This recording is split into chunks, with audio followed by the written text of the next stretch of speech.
Hi, welcome to Coffee with Carrie. Here's your host, Carrie Lazat. Hello and welcome to Coffee with Carrie. And I can tell that there is one person watching. And if you want to say hello or ask a question, please type it into the chat and say hi and let us know that you're there. You can watch our show if you're watching it recording. We do broadcast live on YouTube, LinkedIn, Facebook, various pages. And this is one of the new things that we're trying here in the township. And the show is really to introduce you to the people that help run the township and make it all happen and work behind the scenes. And today I am so delighted to welcome the director of our spectacular Bloomfield Township Library, Tera Moon. Welcome, Tera. Hi, everybody. So glad to be here. So I have to say that your name, Tera Moon, I think that it's like a character in a book. It needs to be a character in a book. It kind of reminds me, I was like, what section of the library would Tera Moon's character be in? And I feel like it's kind of like not YA fiction, but like a Wrinkle in Time. That movie, that not that movie. That was a movie, but it was first a book. It was one of my favorites. So Yeah, I have heard that too, like a sci-fi fantasy novel. Yeah. that's what you would belong in, like with the sword. Right. I'm going to work on that. So tell me, how did you end up at the library? How did you end up here in Bloomfield Township? What did you do before this? Well, for my whole professional career, I've been a librarian. I was at the Southfield Public Library before coming here for 12 years. And before that, I worked in bookstores. And yeah, working in a library is even better than working in a bookstore. So I've always loved books and reading. Mm-hmm. And talking to people about books and reading, right? Yeah. Absolutely, yeah. What is the hot book? Is there a hot book right now that we should all want to read?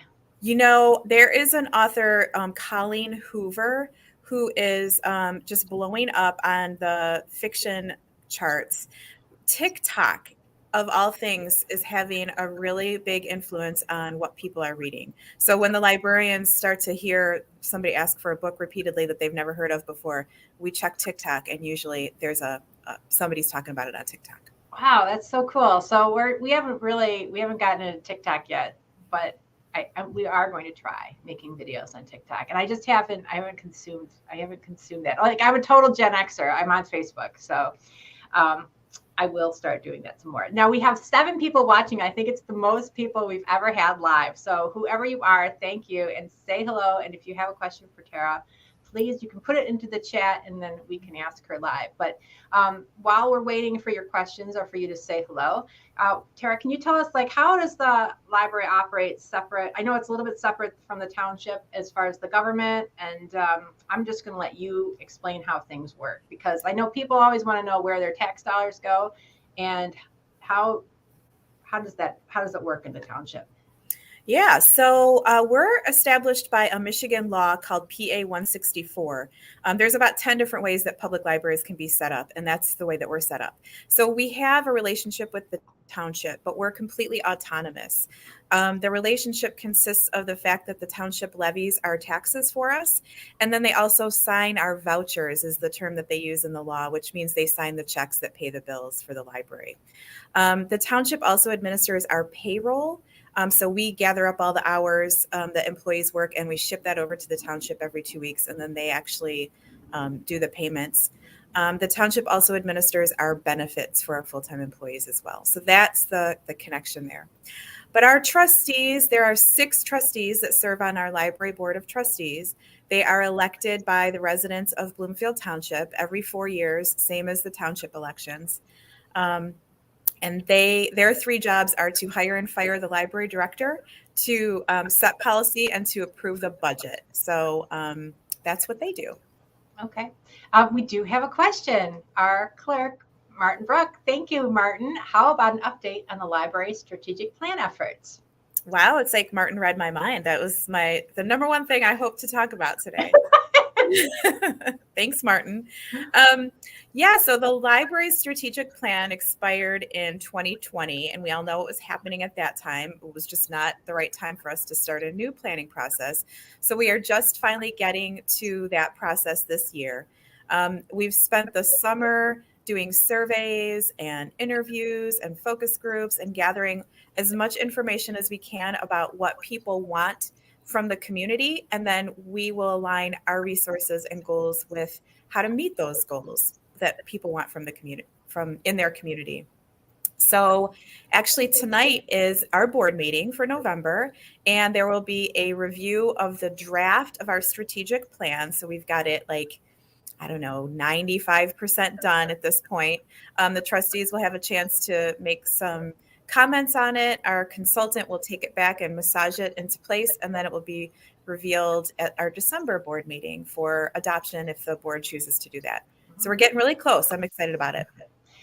So what are some highlights? Anything special you can share? Yeah. So one of the things that's going to be a holdover from our previous strategic plan is to review spaces in the library that are maybe underutilized or just need a little bit of re-envisioning. One place I can think of off the top of my head is our computer lab. This building was renovated in 2008. And at that time, computer labs were the thing. You had to have a computer lab. But now in this day when everybody brings their own devices, it's just very different than it was that 14 years ago. That space is a little bit underutilized. So it's been a space that we want to look at. Sure. And you will still, I'm sure, have some computers, but there's so many right now and they're not all being utilized. So yeah. I totally get that. We do have another question from one of our people here. So this is Bloomfield Senior Center. One of our favorite partners. Do the librarians spend time at the Senior Center? I think this person knows that the answer is probably yes. Yeah. I think this person does. Yes. So what do they do? Librarians do spend time at the Senior Center in a couple of different capacities. Probably the most common thing is that we call it popping up. They'll set up a little pop-up table and chat with people, promote the library, talk about programs that we have, sign people up for library cards if they don't already have them. And I know that we have done partnerships on different programs and book clubs as well. We also, I think we still supply books in the little cafe that's in the Senior Center. Well, cool. All right. So what kind of staff? I know that there's a large staff that you have, right? And there's some part-time and full-time. Why don't we talk about who they are? Sure. Yeah, we have about 100 people on staff, which a lot of people are surprised to hear. But because we're open 9:30 a.m. to 9 p.m. 4 days a week, and we've got weekends to staff as well, we need a large staff to have different shifts. So of those 100 people, about 3/4 of them are part-time, and about 1/4 of them are librarians who have a master's degree in library science. The other folks that are library workers might be clerks, clericals, finance people, HR people. So that's a little overview of our staff. Well, great. So I did come in the other day and I took some photos. So let us do a little tour. Let me click the right. Which one do I want? This one. So tell us, this is when you come right in the doors, this is immediately to your left, and it's the gift shop, right? Yeah, we call it the library shop. Mm-hmm. And this shop has a couple of different types of items you can purchase. The books, and there's also CDs and DVDs, are supplied by our friends of the library, and they are received by donations that residents deliver to the library on a daily basis. And then the pottery is sourced by one of our library staff, actually, and it sells really well. She prices it really inexpensively. They make really nice gifts. So in addition to your staff, there's volunteers, right? Because the Friends of the Library it's a volunteer group. Yeah. Yes, that's so correct. How big is that group? The Friends is a little over 300 people, around 320 people. Yeah. Those are all members. Of course, there's a board that runs all the Friends activities. And then there's a core group of volunteers who really run because we have a monthly sale of used items. We just had one this past Saturday. And that group is about maybe 20 to 30 people. And that sale is always fantastic. So I know we'll have to promote it next time. So turning around the corner now, this is the only area where you can have food, right? That's correct. Our vending cafe. We have a couple of vending machines, and this is where you'll see a lot of people hanging out to have a snack. It's also very popular with people who play mahjong and bridge, and they hang out in there a lot too. Okay.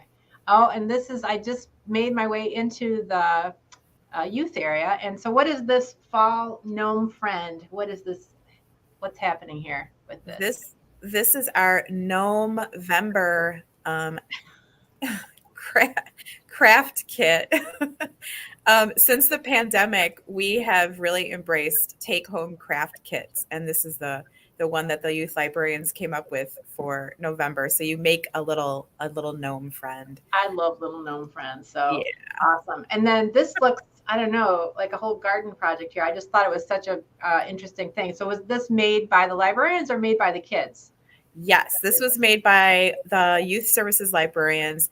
Over the summer, the theme for summer reading was oceans of possibility. And so this is a coral reef made out of different art supply products. And we're looking at, I think this is the magazine area for the kids.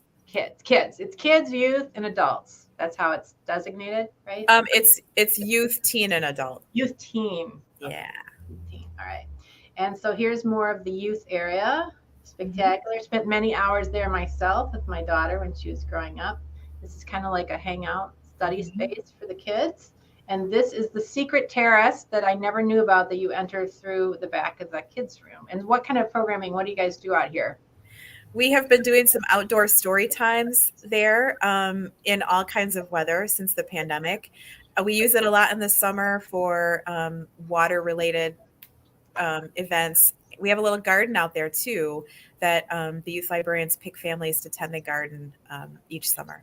Nice. Okay. And so we continue. There's so much to this library. It is award winning. Am I right? In many ways, I would imagine. Yes. There is a lot. There's a lot there. This is part of the kids area. So they don't just read books, they engage with all kinds of materials as well. And so this is a new area. When I came in, I think this had been the DVDs, where the DVDs used to be. You got it. Yes. Good memory. Actually, this came out of our last strategic planning process when we identified that, usage of media items is shrinking a bit because people can stream so much now. And the rate of people using the building was increasing. So there are some times, especially final exam times, when our library looks like an airport if a flight has been canceled.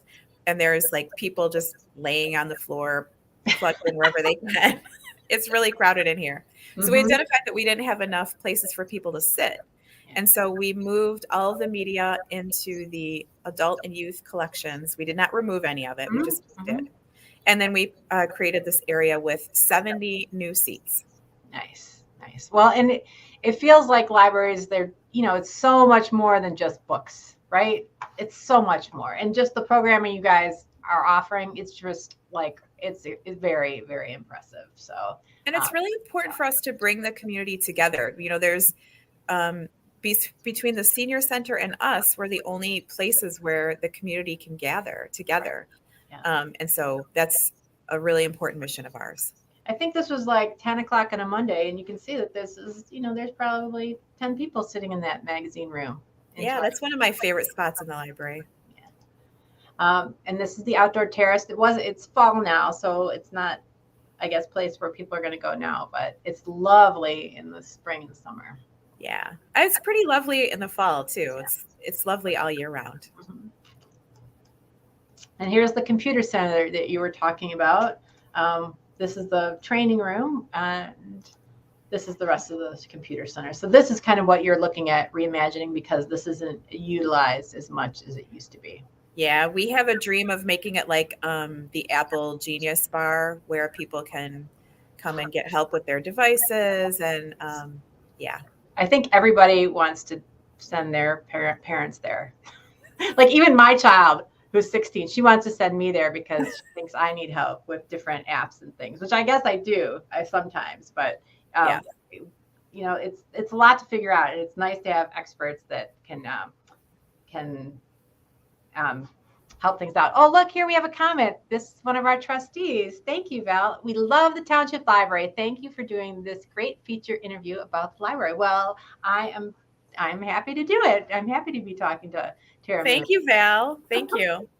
And the other part, these are also just really impressive quiet spaces where people, how does this work so that people can use them? Yeah, you have to be a Bloomfield Township resident and have a library card. And our library cards have RFID chips in them, and they work with the readers on these doors. So as long as your card is ready to go, you can enter the room. All right.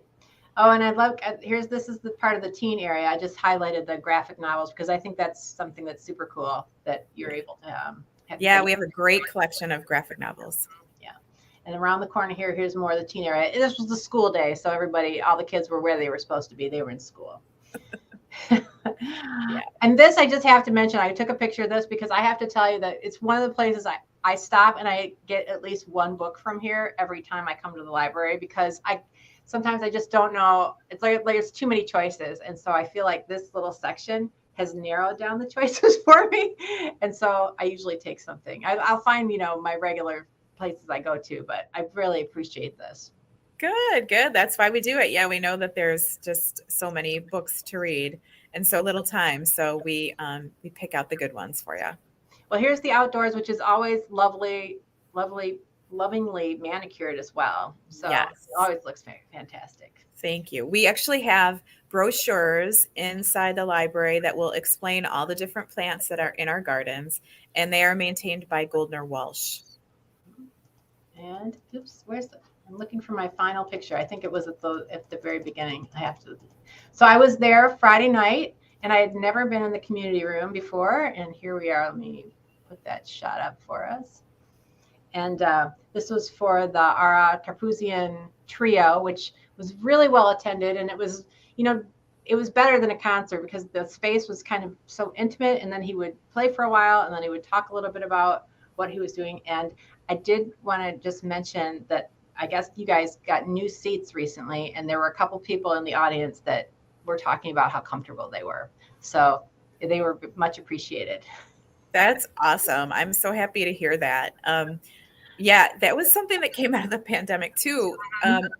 During when we first came back to the building, we were doing a lot of meetings in the community room so we could space out.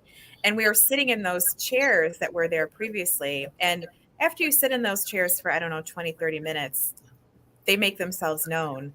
And so we decided that we needed some new chairs for that room because we love to have concerts and we want people to feel cozy and comfortable there. Yes. Well, I think they sure were. And for a Friday night and it was a free concert. Anybody could go, which is just, fantastic. So I know there's other kind of chamber music programming. Is that coming up soon as well? Yeah, we have a great chamber music series with students from the University of Michigan. The first concert of the season is this Friday. This will be our first concert since 2019 as well. So we're super excited to have that back. And I was really, it was great that there were all ages. There were people there with their whole family, and from, little ones all the way until older folks. It was really a very diverse audience that came. Good. And I'm sure that's probably what you get at the other programs as well. So what else makes the library special, do you think? I know that we didn't talk about there's a whole bottom floor, and that's where the used book sale happens once a month, right? And then what else? There's other rooms for programming? Yeah, the rooms downstairs we use for programming, but they are also available to the public to rent out if like homeowners associations have meetings in our rooms. Other community groups use it for different meetings. So those are available to rent. Okay, great. And what else can you tell me? What's a typical week like? And what's happening these days that's extra special? I mean, we're kind of moving into the holidays, Thanksgiving, and what's happening there? Well, I think the highlight right now is that we are back to the programming levels and activity levels that we were prior to the pandemic. So people finally feel safe to be together and be in crowds. So we have all of our book clubs are running, story times running. These concerts are back, which are great. People love them. You know, another advantage of our concerts is they start on time. I love going to concerts, but I hate waiting. You know, when is this band going to go on? What else? We have a really great series of history lectures. The third one is tonight, actually, at 7 p.m. And the topic escapes me right now, but those are really great. So that's, I think, the best thing happening right now is we're just back to what we were in 2019. Well, I was going to just share, I was going to look at your website here because maybe we can show people a little bit because it really, Awesome. There's so much going on. And I think that there's a good calendar on here so that people, if they want to see the different kinds of programming. Yeah. I mean, I was like, wow, there's so much happening. And this is just 1 week of different book clubs that people can join and different programming. And I will say that, so the chamber music concerts, that's something that Bloomfield Television that we cover and that we'll have on our broadcast and on our website, our YouTube page, so that you can always see that different kinds of programming. And I think we do some of the lectures too. So all kinds of good stuff going on. Is there anything that we should highlight here that you'd like to show people? Well, you know, you asked a question a few minutes ago, what makes the library special? And I think it's the people, both the patrons who come in and use our library, but our staff who greet the patrons and help them. And they're the ones who come up with all that really creative programming, run them, moderate book clubs, facilitate conversations, book the bands and acts that we bring along. So I think that's the thing that I really want everybody to know about is how awesome and amazing and creative and hardworking our staff is. Well, it is absolutely evident. So congratulations on doing a great job. And thank you for taking the time and sharing the story of the library and your path here and everything that's going on. So I hope we can do it again. It's been really nice talking to you. Oh, we have someone. Let's see. Who's this? Nadine? Nadine. I know Nadine. Hi, Nadine. Well, usually it's our friends and family that watch, so it's nice. Thank you, Nadine. Yeah, thank you, Nadine. Yeah, so it's such a lifesaver for so many of us readers. Yes, absolutely. Thank you. That's what we love to hear. Well, and you've gotten the most comments of any show, so it's very exciting. Maybe I should move the show from 10. I've been doing it 10:30 to the afternoon. Although next show we're having our police chief James Gallagher will be with us, and I know that he's going to have a lot of questions and about what's been going on there. So thank you, Tera, for joining us today. Thank you. This was a lot of fun. Good. All right. Well, everybody, thanks.